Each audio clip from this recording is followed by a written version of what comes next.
মাত্র একদিনের অপেক্ষা, তারপরই কৈলাস থেকে মর্তে আসছেন আনন্দময়ী মহামায়া দেবী দুর্গা।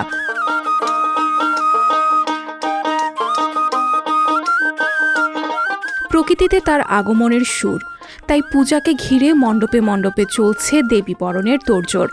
সনাতন ধর্মাবলম্বীদের সবচেয়ে বড় ধর্মীয় উৎসব শারদীয় দুর্গাপূজা বুধবার থেকে শুরু হতে যাচ্ছে।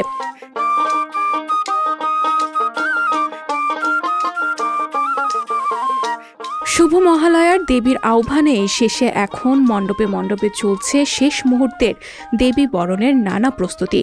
প্রতিমা রঙের কাজ প্রায় শেষ, এখন দেবীকে বরণ করে নেওয়ার অপেক্ষায় ভক্তরা। ফলে দম ফেলার সময় নেই প্রতিমা শিল্পী ও আয়োজকদের।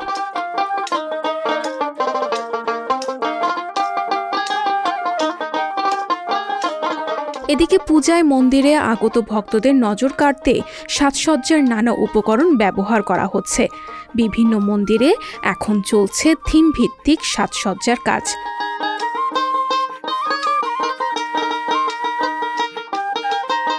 প্রস্তুত হচ্ছে প্যান্ডেল, বাঁশ, বেত, ককশিট কেটে ফুটিয়ে তোলা হচ্ছে নকশার বুনন। ফলে বইছে উৎসবের আমেজ।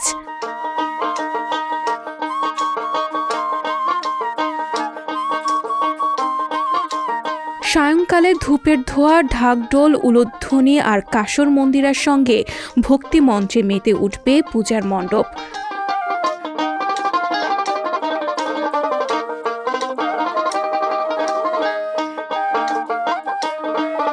বুধবার মহাষষ্ঠী পূজার মধ্য দিয়ে শুরু হবে দুর্গোৎসব।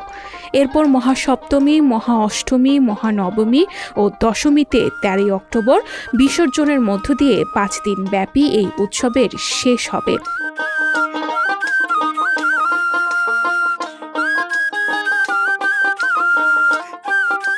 এবারে গাইবান্ধা জেলায় মোট 552টি পূজা মণ্ডপে পূজা অনুষ্ঠিত হচ্ছে।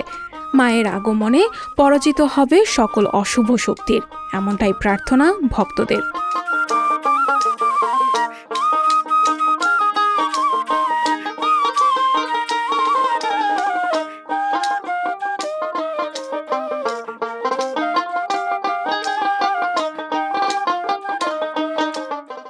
সংবাদ, ফিচার ও অনুষ্ঠানের জন্য ভিজিট করুন সংবাদ প্রকাশের ওয়েবসাইট এবং যুক্ত থাকুন ফেসবুক পেজ ও ইউটিউব চ্যানেলের সঙ্গে।